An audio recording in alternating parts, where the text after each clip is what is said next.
para falar de como a tecnologia está a mexer com a informação, com a comunicação social. Eu começava por falar sobre uma experiência que eu tive recentemente no Dubai, na feira que se chama JTEX, que é a maior feira tecnológica do mundo. Há bocado estávamos aqui a falar sobre a inteligência artificial, como é que a inteligência artificial vai conduzir a informação, vai, digamos assim, monopolizar a informação. E eu tive esta experiência e achei extremamente interessante, porque no JTEX havia um jornal que era apresentado por inteligência artificial, desde o avatar, as notícias, logicamente que havia um grupo de jornalistas que estavam a fazer a monitorização das notícias que iam para o ar, de como como elas eram concebidas, mas era tudo feito por inteligência artificial. Desde o filmar com uma câmara que sabia quais eram os pormenores que deveria acompanhar, quais eram os movimentos que deveria fazer, e a câmara tinha como se fosse um script e conseguia fazer todo o tipo de leitura, digamos assim, telegénica de como o painel iria funcionar. E eu fiquei curioso em relação a este jornal. E eu tive a curiosidade de ir perceber como é que o jornal funcionava. E percebi que nesta feira havia um dos pavilhões era destinado à inteligência artificial para os mídia. E percebi que em países da Ásia, do Médio Oriente, hoje em dia esta questão já não se põe. Existem determinado tipo de serviços, determinado tipo de notícias que a inteligência artificial dá.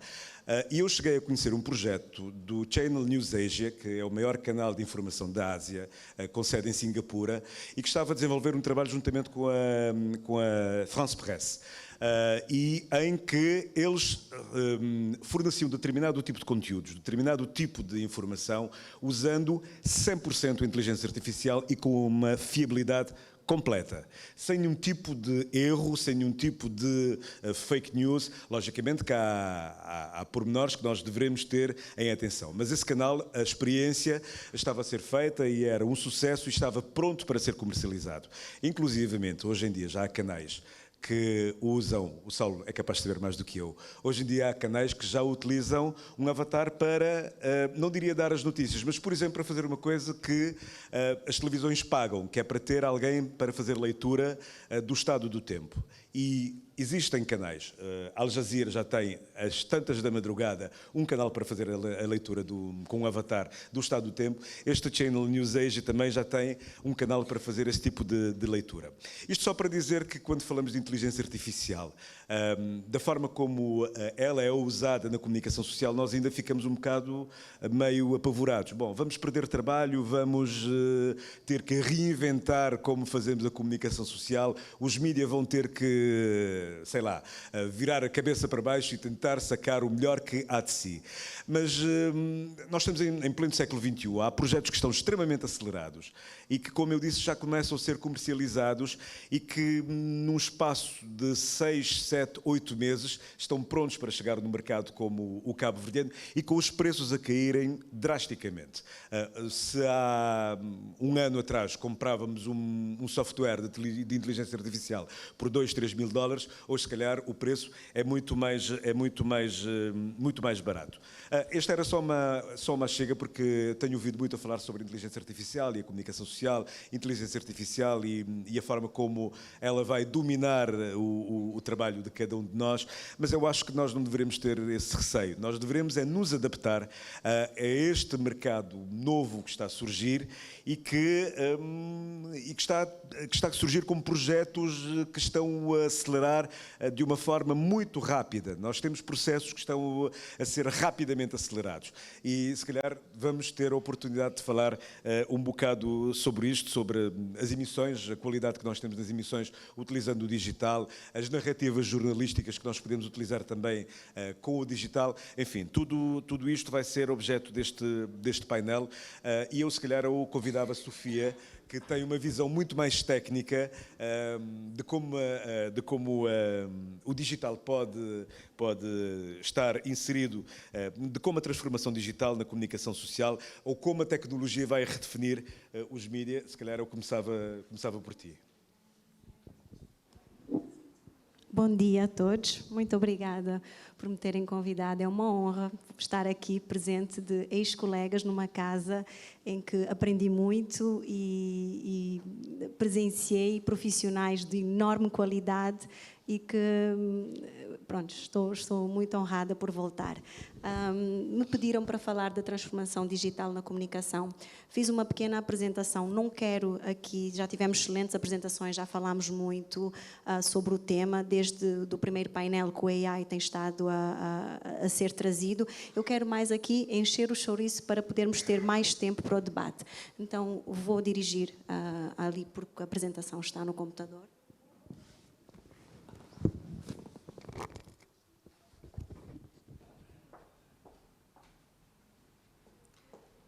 Bom, e então, sobre a transformação digital na comunicação, eu gostaria de começar por falar de qual momento da virada dos mídia que nós tivemos. Aqui, só para nos lembrarmos, não é há muito tempo atrás, para vermos como é que a velocidade é muito rápido. A virada foi, sem dúvida, a partir do momento que surgiu o primeiro small screen, ou a primeira vez que nós começámos a ter um mídia na palma das nossas mãos. Como podem pensar ou lembrar, tudo mudou desde essa altura. Nós temos todo o conteúdo na palma da nossa mão e já não é necessário ir para ecrãs maiores para conseguirmos consumir. E veio o conceito de televisão ou conteúdo por demanda, em que nós já não vamos para o conteúdo para estarmos às 8 horas sentados em frente ao telejornal, nós consumimos quando queremos e onde queremos, em qualquer ecrã. E também na rádio. Na rádio, o ponto de virada foi com o surgimento dos podcasts, que são os programas, os programas de rádio cortados, em que nós também podemos ter os programas a qualquer momento e em qualquer plataforma. E foi somado aos podcasts o visual, ou seja, já não é só áudio, é audiovisual. A tradicional rádio teve essa virada. E agora estamos em outras formas de visualização, como o uso do óculos que a gente tem aí. Mas vamos mais à frente falar sobre isso. E como é que é a transformação digital no dia-a-dia? Nós temos a geração de conteúdo, como aqui já falamos, em todas as formas. Nós temos geração de conteúdo texto, temos o ChatGPT e concorrentes a fazer os textos para nós. Nós temos equipamentos a produzirem áudio, equipamentos a captarem o áudio e a transcreverem e equipamentos a produzirem vídeos com altíssima qualidade. Estava há pouco a falar com o Saulo, mas deixarei para ele apresentar a parte prática. Sim, temos muitos investimentos, são necessários para a qualidade, mas já é possível produzir conteúdo de qualidade com equipamentos também small screens na palma das nossas mãos. Em relação ao crescimento do streaming, quais são os desafios, quais são as oportunidades? Como eu falei, agora nós temos, há muitos anos, o conceito em demanda. Os canais têm que se adaptar. A RTC fez essa adaptação uns anos atrás com o lançamento da aplicação. Tem o canal de YouTube, mas existem muito mais canais, nós temos que adaptar à nossa realidade, ao nosso mercado, Cabo Verde, o que é que o nosso público vê. O nosso público é muito de redes sociais, o Facebook, o Instagram, o TikTok. Nós temos que estar presente nessas plataformas, mas, por exemplo, eu não tenho dados concretos, mas eu acredito que a TCV Internacional é um maior desafio, porque nós sabemos que ela está somente em alguns circuitos mais fechados de distribuição de canais. Então, como é que podemos? É só via outras plataformas. E então, porquê que, por exemplo, a rádio já não poderia estar no Spotify ou, por exemplo, nos podcasts da Apple e outros streamings? E também chamar a atenção para outros conteúdos produzidos pela RTC, para além do noticiário, para estarem também em demanda para o público mais jovem, porque nós temos que adaptar ao público mais jovem, nós temos que perceber o que é que eles veem, como é que eles veem e adaptar, que é para podermos acompanhar e estar em concorrência com os outros canais que nós temos, com os conteúdos que a RTC produz. Então, este é o maior desafio da Rádio Televisão de Cabo Verde, é ter a presença nos streamings com as características próprias de que se deve estar num streaming. Eu vou aqui trazer um exemplo.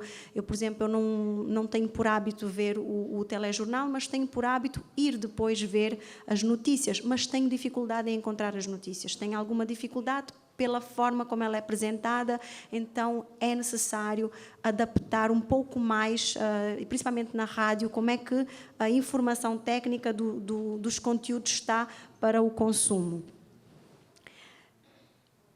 Os dados. Dados é poder, e isso é algo que aqui, do lado dos jornalistas, pode ser um desafio com enorme potencial. Nós estamos a ver aqui, sim, as ameaças da inteligência artificial a produzir o conteúdo pelos jornalistas, ser eles próprios a entregar o conteúdo os robôs e vozes geradas e etc. Como é que os dados podem ajudar os jornalistas a melhor trabalharem? Sim, na produção, como um aliado que pode, como eu digo, uma mão na roda para acelerar a produção, mas o potencial que os dados nos podem trazer sobre o nosso público é onde nós vamos ter um maior ganho para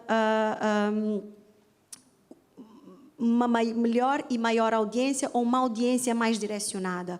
O que, por exemplo, os dados que o YouTube nos traz sobre o noticiário da RTC, desde quem o vê, de onde o vê, como o vem, é um dado importantíssimo que tem que ser levado em conta na produção das notícias no dia-a-dia para, sim, nós estamos, a rádio e televisão é um serviço público, mas não deixa de ter concorrência e tem que se adaptar para servir novamente ao público que estão a servir. Então, e se formos mais à frente, que é o que outros canais mídia já utilizam, é a personalização das notificações. Por exemplo, eu sigo vários canais no meu telefone, mas eu especifico o que é que eu quero receber, que notificações, e pode-se produzir conteúdo mais direcionado para o público que se quer. Tudo isso é o poder dos dados que se pode recolher. Não falo somente da audiência, da tradicional audiência que falamos de televisão e rádio, mas da potencialidade das pesquisas que se fazem, etc., para melhor direcionar o que produzimos. O impacto do 5G, realidade aumentada e realidade virtual, já é um facto. O 5G permite um consumo fácil de produção de conteúdos com altíssima qualidade de produção, e a realidade aumentada e a realidade virtual permitem, por exemplo, que um jornalista possa ter dentro do cenário de um jornal um espectador em casa e de forma fácil um espectador em casa entrar dentro do próprio noticiário e comunicar, porque não? São facilidades, eu acredito que na parte do jornalismo pode não ser algo com muita necessidade, mas sabemos que no mundo concorrencial dos conteúdos lá fora, sejam eles podcast, videopodcast, são diferenciais fantásticos, como a interação sempre no momento com o conteúdo que se está a produzir, faz total diferença depois no número de consumidores que vão ver esse conteúdo. Como os jornalistas se podem preparar? Eu acredito no ser humano, vou acreditar sempre, apesar de eu ser o meu dia-a-dia profissional ser a transformação digital, eu acredito que o ser humano não vai ter o seu lugar retirado a 100%, ele tem é que tirar partido do que a tecnologia se lhe dá e adaptar. Os jornalistas têm que perceber como é que a inteligência artificial funciona por trás. Ela existe desde 1960, só que servia às máquinas, não servia às pessoas. Agora, ainda bem, ela serve-nos a todos nós. Esta apresentação eu fiz de propósito, gerei-a completamente com a inteligência artificial. Pus o que chamamos de prompt, que é o também que eu convido os jornalistas a a fazerem um mini curso de como se deve como se deve escrever um prompt para gerar conteúdo. Ele tem um roteiro específico de quanto melhor se fizer o prompt, melhor será a notícia gerada. Só que, após eu terminar a apresentação, fiz propositadamente, pesquisei imagens reais, de pessoas reais. Então, eu pergunto aqui a todos, mas não precisam responder, de qual imagem gosto mais. Eu acredito que qualquer pessoa aqui continua a gostar das imagens com as pessoas. Então, temos que acreditar e temos que pensar que o futuro é agora. Nós temos que trabalhar para o nosso mundo agora, não para o mundo amanhã, ou seja, temos que andar a passo com a tecnologia, conhecendo o nosso público, trabalhando para ele e usando a tecnologia a nosso favor. Muito obrigada. Agradeço à engenheira Sofia Silva por estas breves palavras. Isso é tecnologia aplicada aos mídias, que é acelerar processos ou facilitar a forma como nós olhamos para as notícias e para os factos e protagonistas que marcam os dias. O Saulo, toda a gente o conhece, é um empreendedor na área dos mídias. Ele criou um canal de televisão em sinal aberto. Acredito que o desafio é extremamente grande, porque tentar bater a TCV é um desafio herculeano. Bater a TCV por causa da estrutura e a forma como nós conseguimos chegar a qualquer parte do território nacional e trazer as notícias do território nacional e levar a nossa notícia para a diáspora. Eu não sei também se a Sofia conseguiu fazer uma contagem do número de vídeos que nós temos, mas eu tenho uma curiosidade, ou eu tenho algo que eu faço todos os dias no final do jornal, que é tentar perceber, porque eu também sou mais visualizador de notícias na internet. Eu vejo o jornal todo por obrigação do trabalho e depois eu vejo o jornal em casa na internet. Mas eu vejo na internet por uma questão simples, para tentar perceber o número de visualizações que eu tenho em cada uma das notícias e tentar perceber também quais são as notícias, é a tal questão que tu colocaste há bocado, de que forma é que podemos chegar aos telespectadores e tentar perceber quais são as notícias que mais chegam ao telespectador ou que mais curiosidades têm os telespectadores. E eu agora, por causa das eleições, eu percebi que as notícias de política tinham uma visualização que ultrapassava as outras notícias em 2.000 e tal visualizações. E segundo já me explicaram que aquelas visualizações são contabilizadas quando eu consigo ver a notícia até o fim. Não é fazer um clique, ok, desliguei. Não, tenho que ver a notícia até o fim. E pronto, eu não sei se nós somos uma sociedade extremamente politizada, não faço ideia, ou se há a curiosidade em relação à época ou ao assunto que nós estamos a tratar e que naquela altura do ano houve mais visualizações dos factos.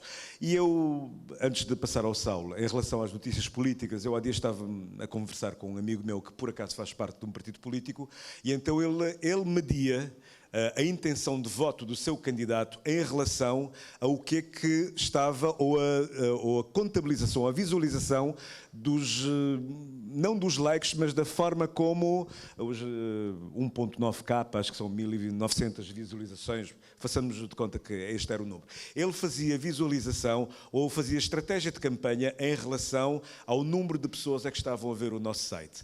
E isto quer dizer muito. Isto quer dizer que, no meu ponto de vista, que nós temos hoje uma migração de telespectadores do analógico ou de uma televisão normal, de sinal aberto ou mesmo de sinal fechado, para o digital. E aí, se calhar, nós devemos investir mais no digital, investir em melhorar os conteúdos, melhorar a forma como nós emitimos o sinal, melhorar a interação entre o telespectador e o canal em si, ou o programa em si, ou quem faz o programa em si, porque hoje muitos programas são de autor e os podcasts também têm esta vertente. Bom, o Saulo vai nos falar mais de uma experiência como gestor de um canal de televisão que também está nas redes sociais e que tem as redes sociais como digamos assim, como a sua grande sala de estar.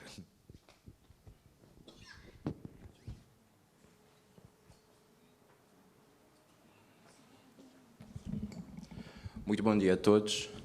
Em primeiro lugar, agradecer o convite. Acho que eu sou uma das poucas pessoas que teve a oportunidade Eu já sou velho, hein? O meu corpo já tem 60, 70 anos, todo o stress. Eu abri a empresa, tinha 18 anos, mas sou uma das poucas pessoas que já trabalhou em 3 canais de televisão.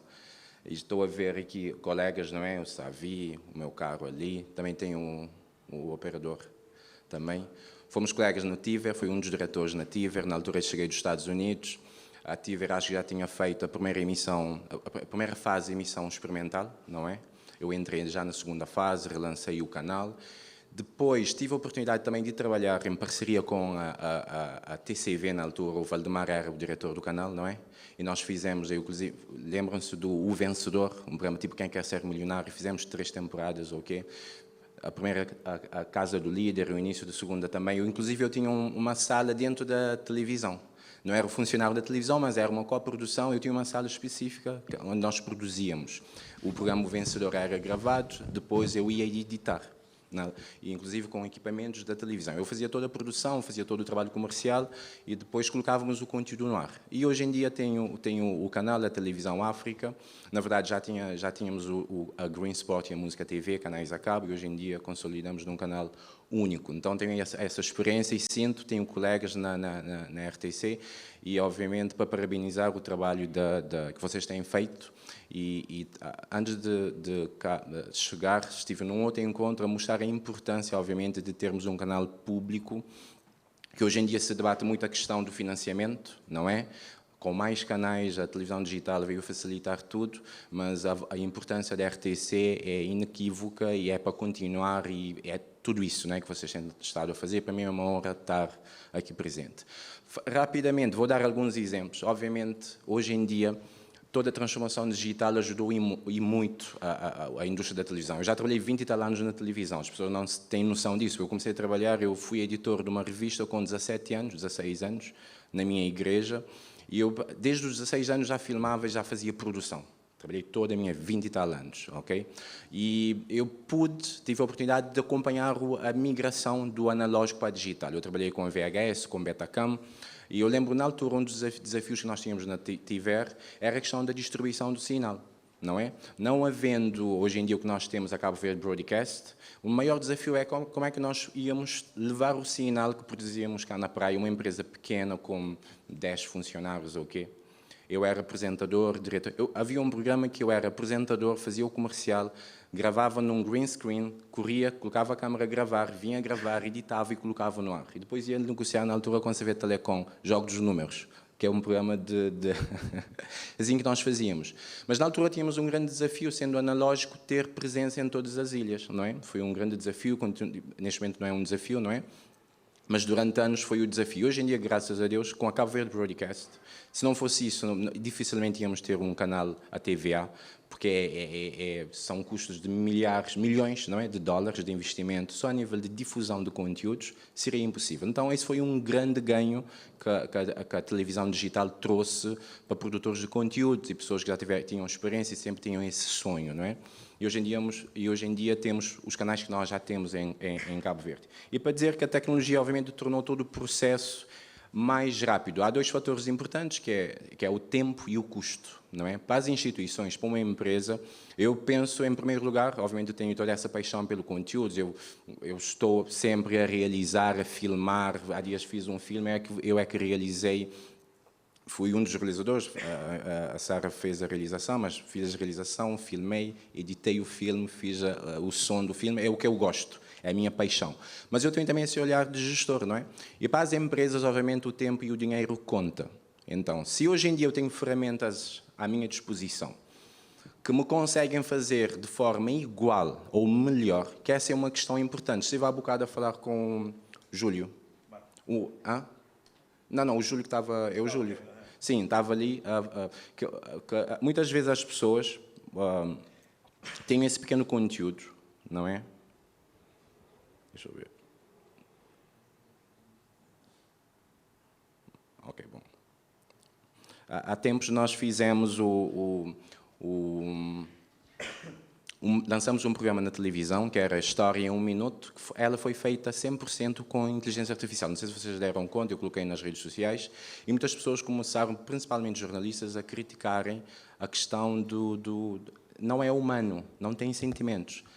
Errado. Isso é a primeira questão que nós temos que ver hoje em dia com a inteligência artificial. Há 10 anos atrás não havia emoção. Eu lembro-me de um software há 10, 15 anos, quando eu comecei a trabalhar, tinha uma produtora, que era só produtora, aquilo era mesmo mecânico. Hoje em dia, o objetivo da inteligência artificial é justamente como é que ele pode processar e apresentar voz, vídeo, de igual forma com o ser humano ou melhor. É isso que nós temos que, em primeiro lugar, perceber, porque são essas coisas que vão nos ajudar ou a adaptar, ou a abraçar e ir com a tecnologia, com a inteligência artificial, ou ficar na negação. Não é igual, não é melhor. Mentira. É igual e vai ser melhor. Quando falamos da inteligência artificial de uma forma global, é um chapéu grande. Dentro da inteligência artificial temos sub-áreas, não é? Temos o machine learning, por exemplo, hoje em dia os carros da Tesla já são autónomos, conduzem sozinhos, param sozinhos, já táxi, por exemplo, na China, não sei se tivesse oportunidade, já fazem todo esse trabalho sozinho. E a grande diferença é que eles vão melhorando todos os dias. Com cada acidente, há pessoas que criticam, teve um acidente, se fosse humano. Não, os acidentes causados pela inteligência artificial são de longe inferiores, não é? Com o que é causado pelo ser humano. Mas a questão da inteligência artificial é que ele vai aprendendo e melhorando. E nós temos uma sub-área dentro da inteligência artificial que se chama Deep Learning, que ela é basicamente autónoma. Hoje em dia ele consegue criar, pensar, quando eu digo pensar, o raciocínio computacional, não é? Sozinho, praticamente sem nenhuma interação humana. E esse é o objetivo da inteligência artificial. Realmente, como é que ele pode substituir, fazer tudo o que nós fazemos hoje em dia de forma igual ou superior.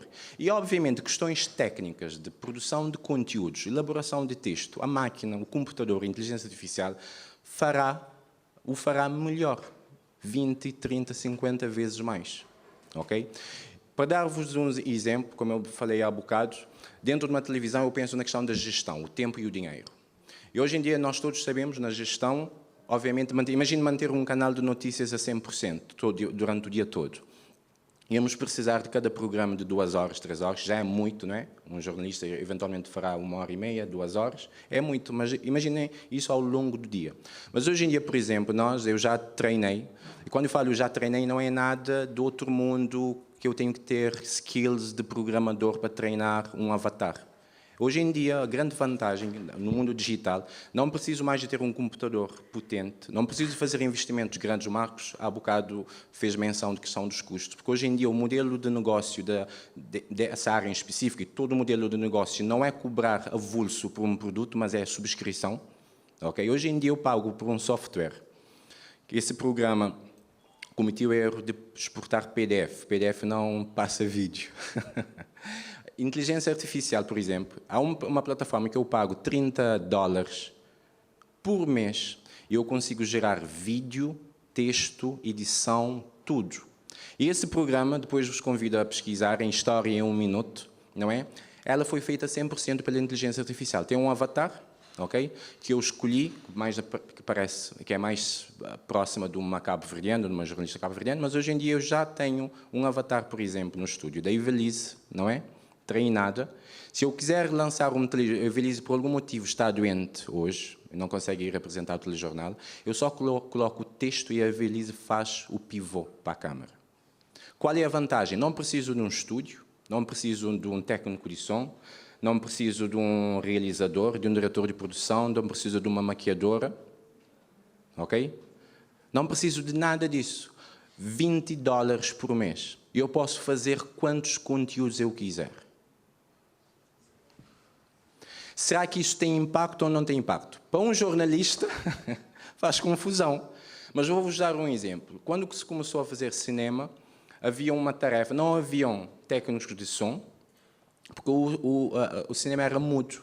Lembram-se, não é? Não havia colorista, porque era preto e branco. Certo? Mas quando inventaram um som, levaram um som para o cinema, essa profissão deixou. Havia uma pessoa que era só para criar legendas. Lembram-se do comediante Charles? Ok. Os filmes dele, não é? Basicamente só eram legendas. Nós entendíamos o contexto, mas víamos as legendas, não é? havia uma pessoa que ganhava uma fortuna, igual as pessoas que hoje em dia fazem livros, biografias de personalidades, que já vão deixar de existir.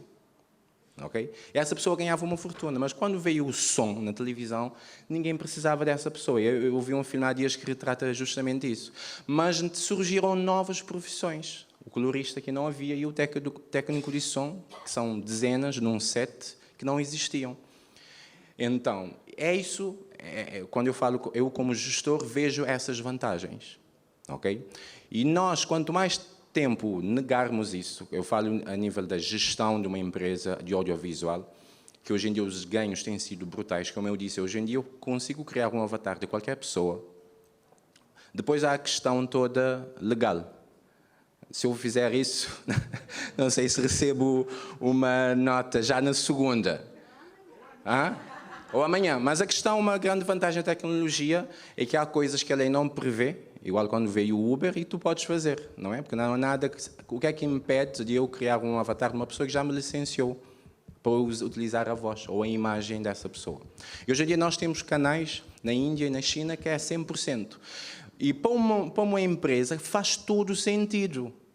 Se eu quero criar uma empresa, eu quero criar conteúdos N, não é? E hoje em dia podemos ver mais à frente, os criadores de conteúdos, nós como televisão não conseguimos competir com criadores de conteúdos, vou passar só à frente para terem uma noção. Neste momento nós temos no mundo 207 milhões de criadores de conteúdo.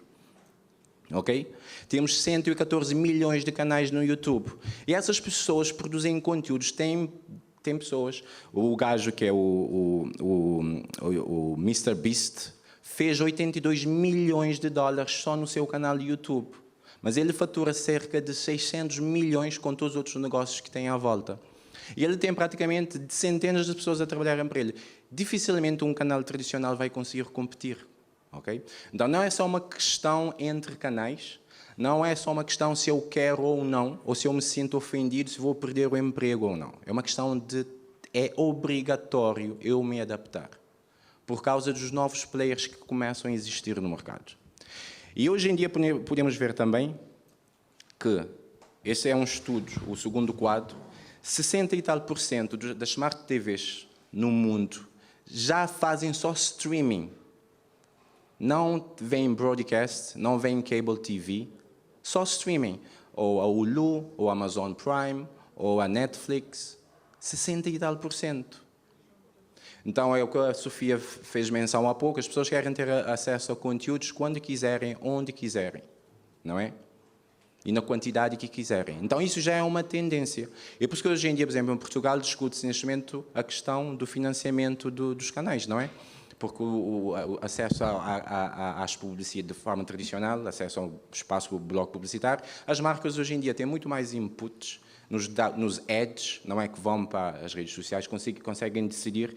Se eu tenho, por exemplo, imagina só a Technicil tem 6 sabores diferentes, eu consigo criar um vídeo do sabor morango e direcioná-lo para uma pessoa que gosta de morango, que não gosta de laranja. Eu não tenho essa flexibilidade na televisão, não é? Então, mesmo a nível do negócio em si, já está a mudar. Então, não é algo que, eu vou mudar, não vou mudar, vou esperar mais 5 anos. Quem não mudar, fica para trás. E quando eu digo fico para trás, é ontem. Uma grande diferença com a inovação tecnológica é que anteriormente, no mundo, grandes inovações não aconteciam 100 em 100 anos. Depois o espaço diminuiu para 50 anos. Hoje em dia, praticamente é 6 em 6, 3 em 3 meses. Temos linguagem, por exemplo, uma linguagem de inteligência artificial que antes tinha 50 milhões de neurónios. Estive também há bocado a falar sobre isso. Na verdade, a inteligência artificial recriam uma outra área que é Neural Networks, que é dentro da inteligência artificial, que é justamente, eles têm neurónios igual ao que nós temos na nossa cabeça. E hoje em dia são modelos que têm 500 milhões de neurónios e funcionam de forma igual. Então é um erro, hoje em dia, pensar que a inteligência artificial não transmite emoção, ok? Não vai transmitir o que é que um ser humano faz. A inteligência artificial já faz isso e vai fazer muito melhor. Agora, nós temos que ver para a tecnologia, para a inteligência artificial como uma ferramenta. E hoje em dia tudo na vida tem a ver com o que eu disse há bocado, custo, tempo, mas também um estilo de vida. Se formos ver hoje em dia, com a inteligência artificial, quem é escritor, quem é um jornalista, em vez de perder 30 minutos a elaborar uma peça, não é? Hoje em dia nós temos softwares, já ouviram falar de agentes de inteligência artificial, bots? Dentro da inteligência artificial, hoje em dia, o ChatGPT, todo mundo fala de ChatGPT, mas a Google tem uma plataforma 5 vezes melhor, não é? Eu já consigo criar agentes. Imagina, eu tenho a TVA. Eu vou criar 6 agentes dentro dessa plataforma. Existem várias plataformas. Um agente é a minha diretora de marketing. A segunda agente é a minha diretora comercial. O terceiro é um jornalista. O quarto é diretor de informação. Distribuo tarefas, especifico o que a Sofia disse há pouco, que é prompt. Prompt é escrever. Tu és um agente, eu tenho uma empresa de 3 anos, não é?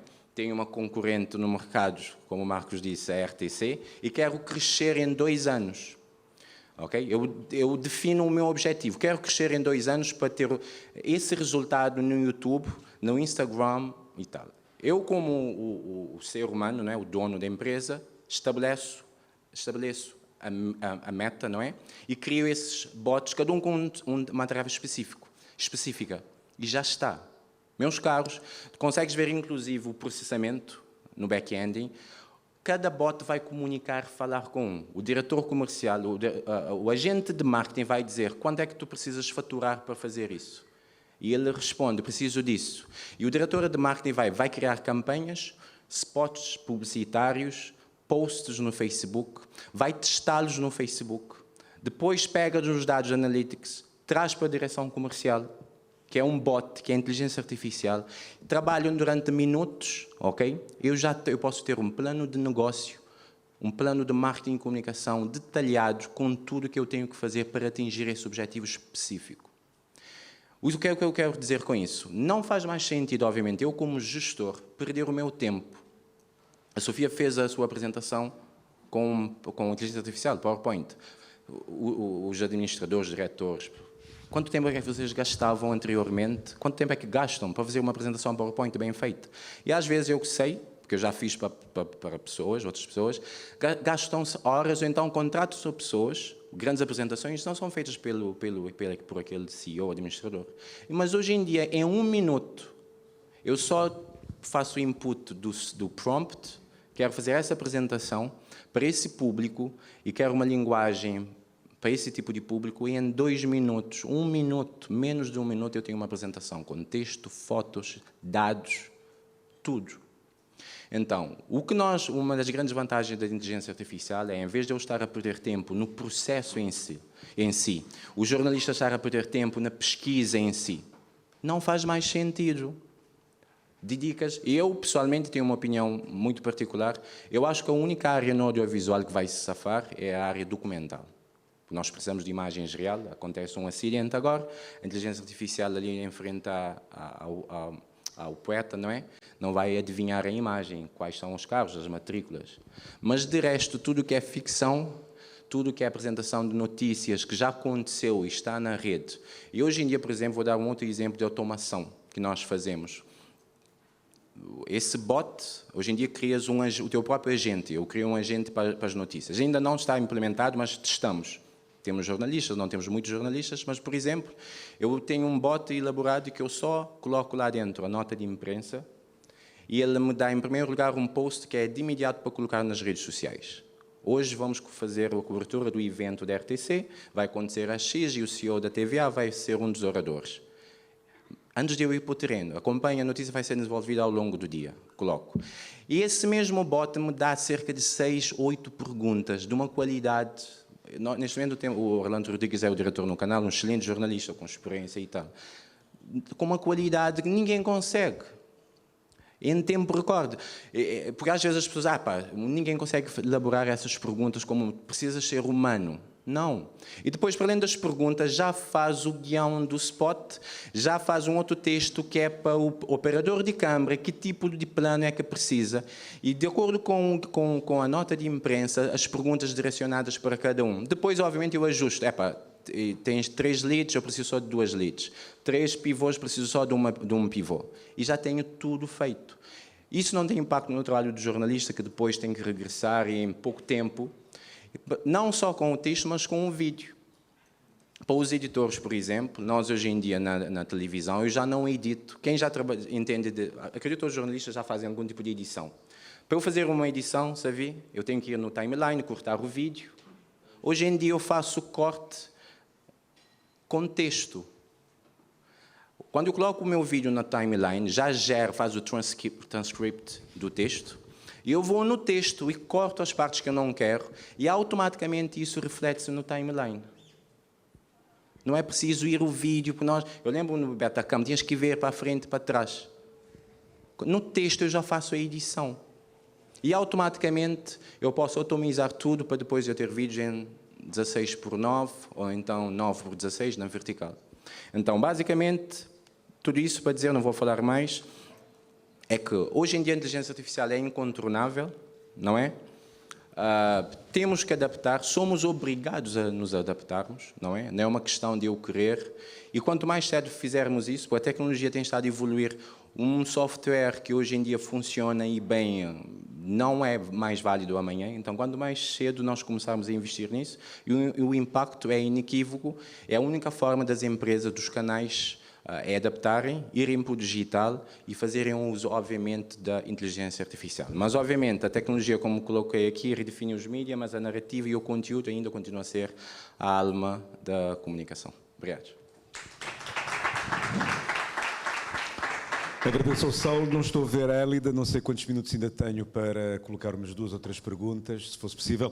Eu até depois gostaria de lançar à doutora Arminda um desafio, porque a nível ético eu gostaria de perceber até que ponto é que a ARC vai pôr, digamos assim, rédeas à inteligência artificial ou ao uso.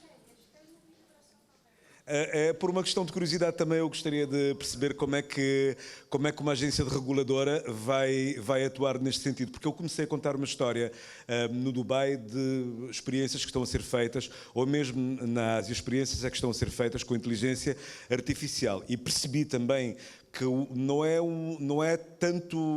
linear. No caso do Dubai, o Dubai é um dos 7 Emirados. No Dubai pode-se utilizar a inteligência artificial para gerar notícias, mas no outro Emirado, em Abu Dhabi, que é o mesmo país, não se pode fazer isso porque a lei não permite. Portanto, há leis para cada um dos Emirados e não há uma coisa comum. Portanto, é uma curiosidade também que eu tenho em saber como é que até que ponto é que a ARC, por exemplo, eu sou de uma estação que recebe muitas chamadas de atenção por causa da ARC.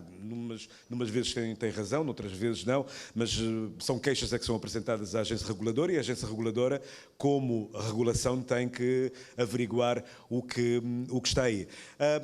A Sofia falou de uma coisa que para mim é extremamente interessante. Como é que nós podemos chegar ou como é que podemos perceber os telespectadores e saber o que é que nós temos que fazer? Como é que se pode fazer esta medição? Como é que um canal de televisão, uma rádio, um mídia pode montar uma programação, montar uma notícia para atingir um determinado público-alvo usando as novas tecnologias? Talvez o Saulo pudesse responder isto melhor, porque isto é mais de uma especialidade de marketing, porque acaba por ser marketing, que é marketing e analítico, que é analisar os dados e responder a qualquer área, seja jornalista, seja uma empresa, é uma área muito específica. Neste caso, para a RTC, concretamente, é perceber os canais onde estão e, nesses canais, estudar o Analytics. Por exemplo, o YouTube tem quem é o gerente do canal do YouTube, que deve ser a equipa de multimédia, tem o próprio Analytics do conteúdo que lá coloca. E é uma ferramenta poderosíssima, toda com base em AI, dá ao nível mais detalhado que possam imaginar do consumo que a notícia tem. O que nos aparece são as visualizações, por trás tem gráficos e dados de forma desagregada ao mais baixo detalhe. Então, acredito que os jornalistas e os produtores de conteúdo devam se aproximar da equipa que gere essas plataformas e pedir que esses dados sejam partilhados com eles para que possam perceber melhor a audiência. É fundamental. O Saulo, como CEO de um canal privado, é um investimento brutal lançar uma televisão, não é? Mas hoje em dia os custos são muito menores. como é que vocês fazem estas contas? Qual é o papel do streaming em fazer a TV a crescer, enfim? Na verdade, o interessante é que nem é um esforço brutal. Isso que é meio. Eu dei exemplo Estou a dizer montar uma televisão, montar um projeto de televisão. Mesmo montar uma televisão. Hoje em dia, qualquer pessoa com um computador em casa e acesso à internet. Anteriormente, nós precisávamos de fibra. Hoje em dia não é preciso nem fibra. Hoje em dia há protocolos de conectividade que consegues enviar um sinal de uma ponta à outra com qualidade e um protocolo feito para streaming que é de longe e não pagas nada, desde que eu tenha acesso à internet. Então, o custo é praticamente reduzido. O desafio sempre será a produção de conteúdos, que é a alma do audiovisual, o conteúdo em si. Eu, quando falo do conteúdo, é o tema, o público para quem o conteúdo foi direcionado, foi feito, isso que é o mais importante. Hoje em dia, na verdade, não existe essa guerra mais de David e Golias, ok? Que fique claro. A tecnologia veio tirar isso. Hoje em dia não faz diferença uma empresa com 300 funcionários, uma empresa com 20 funcionários. É quem fará o uso melhor da tecnologia. Como eu disse há bocado, se não fosse a Cabo Verde Broadcast, nós nunca ia conseguir lançar um canal de televisão sem investimento. E nós fizemos o lançamento da TV, sempre há investimentos, mas não é nada de especial. O mais importante, nós já produzimos conteúdos. É uma área que eu domino, tenho uma experiência de 20 e tal anos, mas fiz uso da tecnologia para poder lançar o canal de televisão. E hoje em dia, quem não o fizer fica para trás. E como eu disse há bocado, mas dei um exemplo, 40 e tal % das pessoas hoje em dia só veem, por exemplo, streaming de aplicativos. As pessoas, por exemplo, nos Estados Unidos, uma média, cada pessoa tem estão subscritos a cerca de 5 aplicativos por pessoa, a média, não é? Mas hoje em dia o broadcast não existe, está a deixar todos os dias, a percentagem está a diminuir e o mais importante são os conteúdos, mas a questão do custo não existe mais. Todas essas plataformas, hoje em dia há um aplicativo de inteligência artificial para todo tipo de área. Que tem sido, por exemplo, na ciência, há um aplicativo, há dias utilizaram, fizeram uma publicação da descoberta, não é? Na área da saúde. Até 3 anos atrás, o ser humano tinha descoberto só 5% dos 200 e tal milhões de proteínas. Com a inteligência artificial e um aplicativo que foi desenvolvido com a inteligência artificial que cria modelos e prevê, desenha a arquitetura dessas proteínas, hoje em dia já foram descobertos quase 100%, 200 milhões de proteínas de mais de 1 milhão de seres vivos que nós temos, para ver o impacto da inteligência artificial. Não é? Mas o mais interessante é que o modelo de negócio que as empresas têm estado a adotar, não é? Tu não me pagas 10 mil que acontecia antes, tens que me pagar, por exemplo, ao Adobe Premiere, $1.000 e tal para uma licença. Não, tu me pagas $20, é um modelo de subscrição. Eu vou ganhar com escala. E ChatGPT são 20 euros, eu pago 20 euros por mês. Mas o impacto é brutal. Então, mesmo que eu faça subscrição em 5, 10 aplicativos, é muito menos ao salário que eu pago a um operador de câmara. Okay? Muito menos. Muitas vezes e tudo isso, como eu disse, tem acontecido rápido, mas essa já não é mais uma questão. Okay? A questão dos custos não existe. E isso vai mudando todos os dias. Hoje em dia, por exemplo, há séries, reality shows. De acordo com o que falaste há bocado de comportamentos, e isso quem faz é o Machine Learning, uma sub-área dentro de inteligência artificial, que hoje em dia vai em todos os aplicativos. Microsoft, Word, Excel, já tem inteligência artificial embutida, todo o meu comportamento nas redes sociais, Facebook e tal, já sabem o que é que eu gosto, a que horas que eu começo a receber notícias, às 7 recebo de culinária, às 8, às 9, recebo um outro tipo de conteúdo. Okay? Machine Learning faz isso. E tudo é adaptado às minhas necessidades. Como é que vocês olham para o futuro dos mídias? Televisão, rádio? Faço esta pergunta porque há aquela migração do broadcast para o streaming. A rádio também já começa a ter esse tipo de transformação. E já não é de agora. Por exemplo, existe um canal belga, o RTBF, que é a Rádio Pública Belga. Eles têm uma versão do Bom Dia Cabo Verde, mas aí é Bom Dia Bélgica. O que é que eles fazem? Eles têm um programa em comum juntamente com o primeiro canal belga. Antes de passar a emissão às 8 da manhã para o canal belga, eles têm câmaras no estúdio, eles fazem uma emissão normal de rádio, mas toda aquela emissão é feita a nível televisivo, era anteriormente feito para um canal de televisão e hoje melhoraram a sua emissão online e já há uma realização muito mais profissional, digamos assim. Como é que vocês olham para o futuro dos mídia, para o audiovisual? Hoje os jornais já trazem vídeos, já trazem áudio, migraram depois para o YouTube, para o Instagram, para todas estas plataformas. Daqui a 5, 6, 7 anos vamos continuar a ver para a televisão como vemos hoje ou estamos a ver uma coisa completamente diferente? Quer a nível de conteúdos, quer a nível de interação entre o telespectador e quem vê o programa e mesmo a nível de tecnologia. Como eu falei há pouco, a rádio está a passar por um desafio enorme. A tradicional rádio tem que migrar para a audiovisual. Eu vejo o futuro, já na RTC quando eu estava lá, fizemos algumas práticas interessantes, que foi de debates de rádio em formato vídeo.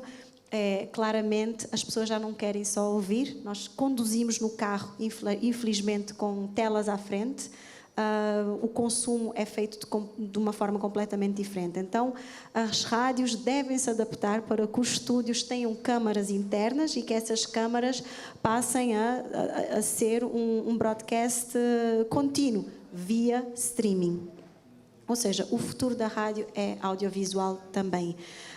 Em relação aos conteúdos, eu vejo aqui o Saulo a falar e inteligência artificial, tudo, ou seja, quem o ouve, ele está certo, podemos quase que tirar o ser humano e ele faz tudo. Mas o que eu diria, já temos, por exemplo, a TV Broadcast, em que qualquer pessoa com o seu canal chega lá, faz o plugin e lança-se com um custo baixo, mas os soft skills do ser humano ainda vão liderar tudo. Para uma boa produção de notícia, não é só máquina, não é só inteligência artificial. Os soft skills, que são o tato humano, eu acredito que nos próximos anos ainda vai fazer a diferença, nem que seja na questão de inovação da criatividade, porque a criatividade é o ponto em que tudo começa. Senão todos estariam a fazer televisão, todos estariam a fazer YouTube, todos estariam neste mercado. Mas ainda é necessário que haja um humano que faça esse arranque. Então, para dizer que os conteúdos, o que vai vingar será um ser humano com muitos soft skills ou muitas qualidades associado à tecnologia, mas no local certo, que são os streamings. Também a RTC terá que fazer a migração, sem dúvida, para os streamings comerciais ou via aplicação própria, ou os dois, ou seja, aplicação própria mais streamings comerciais do mercado, Spotify e YouTube e etc. Saulo, como é que tu olhas para este novo mercado? Eu vejo tudo isso de uma assim? forma muito... Concordo em parte com a Sofia e para acrescentar que, obviamente, o humano vai continuar, mas a questão que é assustadora com a inteligência artificial é a maneira como ela vem evoluindo. Antes eram 100 anos, 50, 20, hoje em dia é questão de dias. Okay? Porque cada vez mais os computadores são mais potentes. Como eu disse há bocado, um supercomputador com inteligência artificial descobriu em pouco tempo o que o ser humano não descobriu nos últimos 100 anos. Tinha descoberto 5%, descobriu em mais de 200 milhões de proteínas. Todos praticamente já foram descobertos. Imagina o impacto que isso tem na saúde, na descoberta de doenças, na criação de vacina, todo o resto. Como é que eu vejo para o audiovisual? Muitas vezes quando nós pensamos no audiovisual, vemos a televisão. Ou então, hoje em dia, vemos o telemóvel.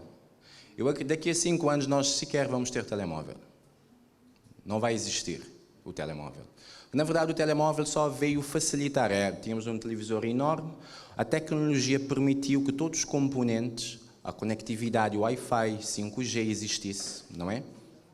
E hoje em dia é tudo questão de tecnologia. Vou-vos dar um exemplo. Todos conhecem o Elon Musk. O Elon Musk tem também mais uma empresa, para além de Starlink, que entrou há dias em Cabo Verde, que é a Neuralink. Neuralink é um chip que ele já está a curar pessoas que nunca viram na vida, estão a ver. Pessoas que tinham paralisia estão a andar. Eu acredito que daqui a 5 anos, é algo que já existe, não é ficção científica, não é filme. A questão é o custo, obviamente, e hoje em dia a Neuralink já foi aprovado pela FDA, nos Estados Unidos. Já foi aprovado. O que é que eu quero dizer com isso? Nós temos que deixar de ver a televisão, pensarmos na televisão, vermos a televisão, regulamentar a televisão, um dispositivo. Daqui a 2 dias nós não vamos ter isso. Eu acredito daqui a 3 anos vamos ter, são módulos, hoje em dia há lentes, todo mundo conhece os lentes de contato, e há tecnologias que já permitem que hoje em dia eu posso projetar, através da realidade aumentada, quando eu receber uma chamada eu consigo ver, ok? Tipo projeção, ok? Mas só eu é que o vejo, não é? De uma chamada, quero ver uma notícia, um streaming, fazer projeção de imagem. Não preciso de um telemóvel, ter algo físico na minha mão. E com a Neuralink, o que é que vai permitir? Amanhã, hoje em dia, isso é já algo que já existe há alguns anos. Há tempos, há cerca de 7 anos atrás, fizeram uma experiência com uma pessoa. Começaram através de sensores no cérebro, não é? E a pessoa acordou a perder a falar línguas. Ou então a tocar uma partitura que nunca tinha ouvido. Eu acredito que daqui a 2 dias, para termos acesso à informação, vermos um conteúdo ou ler uma notícia, não precisamos sequer de o ler. Se há um vídeo de 5 minutos, a minha mente, em conjunto com a inteligência artificial, vou fazer o resumo, o que é que me interessa. Hoje me interessa saber se o governo mudou ou não. Ao longo do meu dia, eu vou tendo uma atualização. Saulo já mudou, deixou de ser o A, passou a ser o B. A maneira como nós consumimos notícias vai mudar. Hoje em dia, por causa da limitação física, eu quando tenho um texto de 10 páginas, eu tenho que ir um a um a ler as páginas. Mas hoje em dia eu posso, em 1 segundo, ter o resumo dessa página na minha mente. Não sei se me faço perceber. Para ver um filme, ok? Eu tenho que ficar sentado durante 2 horas a esperar que o filme termine. Não, isso não tem que ser verdade, porque na verdade tudo o que define é o tempo, o dinheiro, mas também o lifestyle. O ser humano, a tendência, nós vamos ter mais tempo para a família, para aprender coisas novas. Eventualmente, o que acontecia anteriormente, quem tinha os cavalos? Eram os pobres. Hoje em dia, quem são donos dos cavalos? São pessoas ricas. Eventualmente, nós vamos voltar para coisas básicas. Mas, com certeza, a maneira como nós interagimos, principalmente com o audiovisual, vai mudar de noite para dia. E a inteligência artificial vai encurtar o tempo, a maneira como nós consumimos de forma prática. Não tenho que ver um vídeo do princípio ao fim, já tenho o resumo na minha mente, já vi o filme. Isso não é ficção, já está a acontecer. Uma última pergunta para fecharmos o nosso debate. Onde fica a ética no meio de tudo isto? Como tudo, isso é inevitável. A história já provou que quando se tenta banir, proibir, é um erro. E, na verdade, reforça-se ainda mais. É só vermos o caso do Uber. Hoje em dia já é um caso de sucesso. Todo mundo no início achava que o Uber ia terminar com o serviço dos táxis. Mas estudos demonstram que, na verdade, há mais pessoas, porque as pessoas querem coisas diferenciadas, experiências diferenciadas. Ninguém perdeu o trabalho, nenhum taxista perdeu o trabalho por causa do Uber. Então, eu acredito que tu, como jornalista, ok? Em vez de, às vezes, acharmos que vamos deixar de ser jornalistas, não, vais passar a fazer peças documentais, vais passar a fazer outras coisas e ganhar tempo com isso.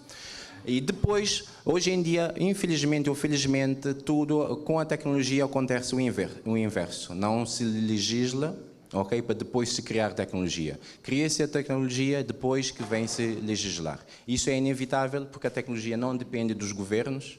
Qualquer pessoa hoje em dia tendo acesso a um computador, tendo acesso a... E para dizer uma outra coisa que é importante, se eu não for falar mais. O investimento na inteligência artificial é uma questão de soberania. De igual forma como nós vemos para a questão dos militares para um país. É uma questão de soberania, não é? Mesmo Cabo Verde, eu como criança, é para dizer que Cabo Verde tem tropa, se nunca estava a guerra. Mas é uma questão de soberania. Independentemente se nós fomos para uma guerra ou não.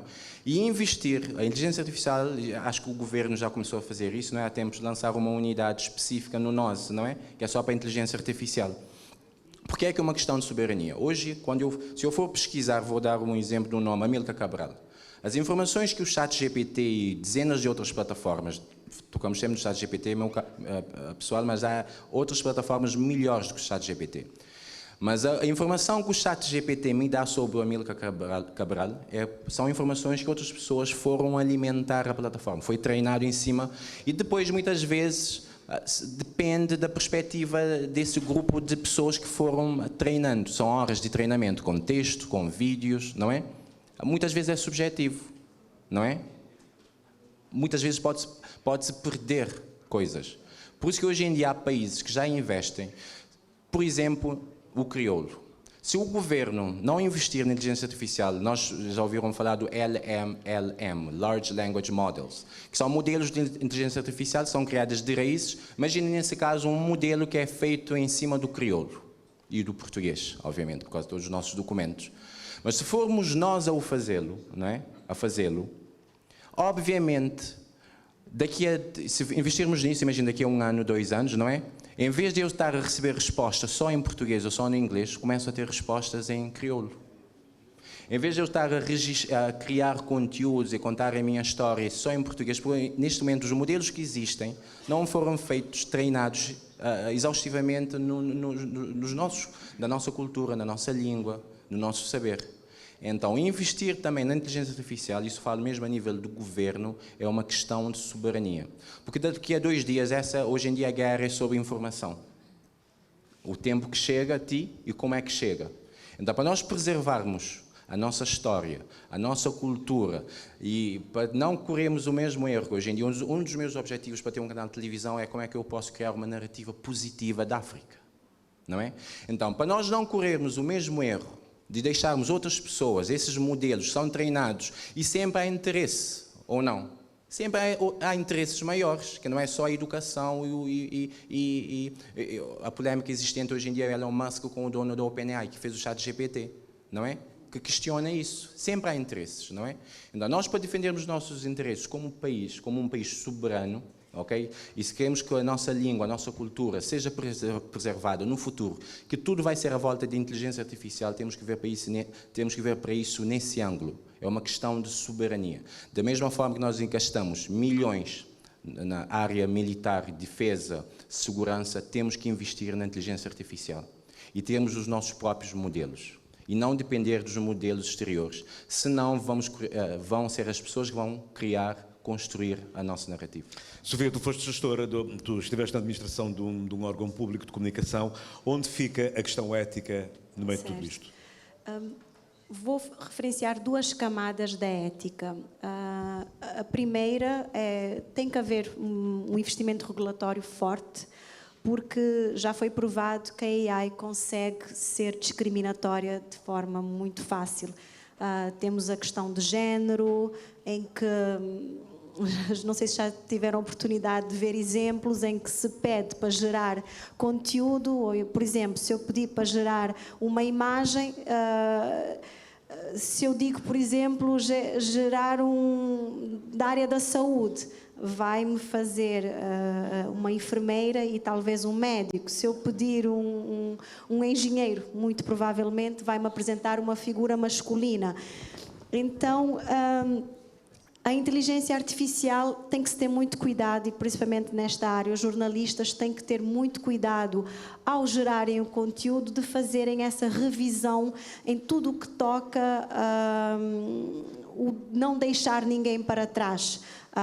Seja na questão do género, seja na questão de LGBTI+, seja na questão de pessoas com necessidades especiais e deficiência e etc. Ou seja, e aqui entra, quando eu digo que o regulatório tem que continuar a ter esse papel, que é para garantir que, com o acelerar da produção das notícias, que continuam a conseguir fazer o acompanhamento. Por exemplo, a ARC, inclusive estamos com um projeto da parte onde eu trabalho, do Accelerator Lab, do PNUD, perdão, temos um projeto de ter uma solução de de verificação de notícias falsas, hate speech, etc., que esperamos que para o ano consigamos implementar, que isto vem na parte regulatória e de acompanhamento das notícias e do que a AI pode gerar. A segunda camada, onde a AI e a transformação digital tem que se levar muito cuidado, é também no acesso, seja no acesso à comunicação, seja o acesso para que o gap não fique maior tanto na questão de género, tanto na questão da camada social de acesso. Nós temos que ter, por exemplo, a TV Broadcast teve um trabalho espetacular de dar o acesso a todos, mas temos que ter também o acesso igualitário na compra de equipamentos. Somos ilhas, não podemos ter o custo encarecido nas outras ilhas, o custo da comunicação tem que ser equilibrado, terá que haver algumas formas de subsidiação de equipamentos, ou, por exemplo, nas escolas, acesso gratuito. Isto na questão da transformação digital, para que consigamos manter a ética, e o painel que vem, que acho que é de seguida, que é dos direitos de todos. Há bocado obrigado aos dois, há bocado tinha lançado uma curiosidade aqui à doutora Arminda em relação à forma como a ética pode ser olhada no meio desta evolução tecnológica toda, em termos inteligência artificial a fazer as notícias, canais que usam inteligência artificial para peças noticiosas. Enfim, eu gostaria de ouvir um posicionamento da ARC em relação a esta questão. É uma curiosidade que todos os jornalistas têm. A ARC é um regulador de conteúdos, certo? E para regular, baseia-se num quadro legal aprovado pela Assembleia Nacional. Fora desse quadro legal, a ARC tem grandes dificuldades com toda essa transformação digital acelerada, não é? Mas o Saulo nunca foi penalizado na ARC porque usa há muitos anos bots. Foi, Saulo? Nunca utilizamos bots. Neste momento, nós utilizamos só vozes. Mas é utilização. Sim. Para o regulador, todo o conteúdo conta. Ok? Neste momento, tem ele pegado. Por causa do jornalista gente, agora eu tenho que dizer gente, porque de flama e tem jornalista avatar. É flá ou flá? É flá? Então, o jornalista gente tem que ter carteira profissional, porque infelizmente ainda a lei se que flá. O senhor secretário de Estado canto está sem base atrás. Um flá de novo, mais um vez, mas quadro legal tem que mudar. Aquele que está no quadro legal. Nós não vamos fazer milagres. A ARC te ajuda, já tem ajudado órgãos de comunicação social na streaming, cofinanciamento, incentivos do Estado, com dinheiro do Estado. Estamos entre dois mundos, mas dois mundos regulados pela lei, de um lado e do outro. Cabo Verde tem, como é que eu diria, convergência normativa com a União Europeia. Existe a diretiva europeia. E eu tenho insistido junto do governo para avançarmos nesse sentido. Mais do que isso, a ARC tem engajamentos africanos, a nível da rede dos reguladores africanos. Nos últimos 2 anos é isso que vemos trabalhando, porque os reguladores africanos também estão interessados em que a África avance neste sentido. Temos dialogado com as grandes plataformas, estamos a regressar de um país onde, novamente, o tema foi inteligência artificial, queremos estar a par do desenvolvimento e a andar no mesmo sentido. Portanto, essa preocupação existe, mas para um regulador, com a nossa natureza, a lei é que conta. Nós todos, agora eu peço abertamente, nós todos vamos fazer lobbying para que o quadro legal seja alterado. Os jornalistas aqui devem lembrar, sempre que eu vinha à Assembleia, eu dizia que a lei da rádio é a lei mais velha que existe em Cabo Verde. As pessoas recordam-se de me ouvir dizer que a lei da rádio é muito velha, a lei da rádio já não serve. Existe uma nova lei da rádio que eu não sei onde é que foi, mas autorizada, legalizada ou publicada eu não vi essa lei, mas essa lei foi trabalhada, felizmente, se calhar, porque agora é necessário uma outra lei da rádio, como acabamos de ouvir. Portanto, até agora é esse o pedido. A questão da ética como nos fazemos sempre questão de esquecer, tem a ver com os próprios profissionais. Nós temos um código de ética e deontológico. Nós temos até o luxo de ter um dos únicos países no mundo, eu vi um código de ética para cobertura das eleições, trabalho da JOC. Portanto, nós temos um conselho deontológico, temos também que investir na regulação. Há um regulador e a autorregulação. E temos também que trabalhar a corregulação. Sozinho não podemos fazer. Não podemos impor tudo isso que o quadro legal não prevê. Portanto, nós temos de nos juntar para ter alguma satisfação. Para não acabar com aquilo que não pode ser e para aceitar aquilo que está a vir. E fazer um pressing muito maior junto do governo para alterar o quadro legal para se adequar à realidade que já estamos a viver. Não é só o solo, temos televisões, webs, temos rádios e também só com podcast. Nós licenciamos, porque aceitamos que a realidade mudou. Mas nós vamos ficar muito mais seguros quando o quadro legal virá um outro conselho regulador com a lei antiga, vai dizer, não, essas frescuras não. Nós queremos essa segurança de um quadro legal novo, adaptado à realidade dos órgãos de comunicação social que existem em Cabo Verde. Eu recebo queixas semanalmente contra a nação, porque não está a imprimir em papel. Na lei não existe que se imprima em papel. Mas outros órgãos que imprimem em papel é um custo elevadíssimo, fazem queixa. O regulador deveria fechar a nação. Porque todos são juízes em causa imprópria. E fazem esse pressing. Mas como na lei não diz a letra da lei, nós não conseguimos ler, estamos de mãos abarradas, mas é uma nova realidade. Lê-se a nação ou não? Lê-se em digital. Então, nós temos todas essas dificuldades. Desde o nosso primeiro encontro, em 2016, com o Dr. Abrão, levamos um documento de 40 páginas que está disponível no nosso site para dizer ao governo, nesta matéria, nesta matéria e nesta matéria, nós temos que rever. Com o Dr. Lourenço Lopes, a nossa proposta evoluiu para um código único, não leis avulsas, um código único. Acreditem que, neste momento, para o direito de resposta num órgão de comunicação social digital, exige-se carta registada com aviso de recepção. Não digo mais nada.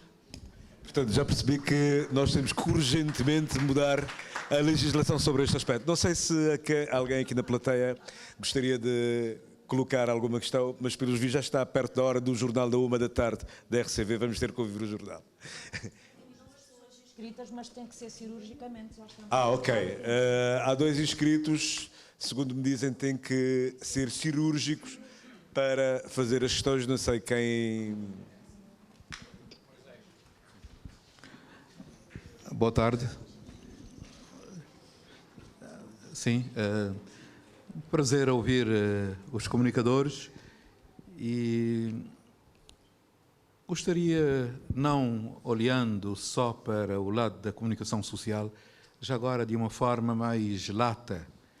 Falou-se aqui dos grandes benefícios da inteligência artificial, nomeadamente no domínio da saúde. Já se falou aqui de grandes mudanças a caminho para melhor. Devemos adaptar-nos a este mundo novo. Agora, também eu gostaria de saber, há outro lado ou não? Temos guerras no mundo, temos inteligência artificial também que poderá ser aproveitada por parte dos criminosos. Como é que fica tudo isto na vossa opinião? Será que é tudo lírico, tudo bonito, ou também será que há perigos? Era isso, muito obrigado.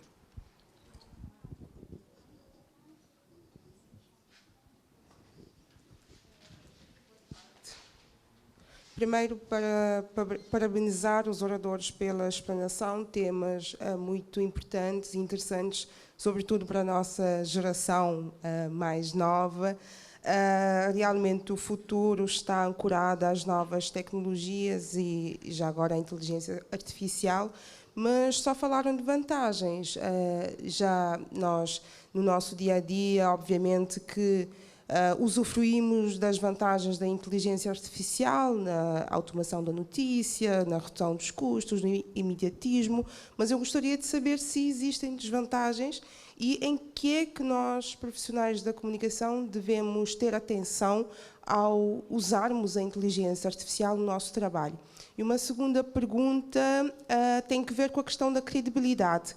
O Saulo disse que se eventualmente a Evelise não aparecer para apresentar o jornal, ele pode colocar um avatar de Evelise para apresentar o telejornal.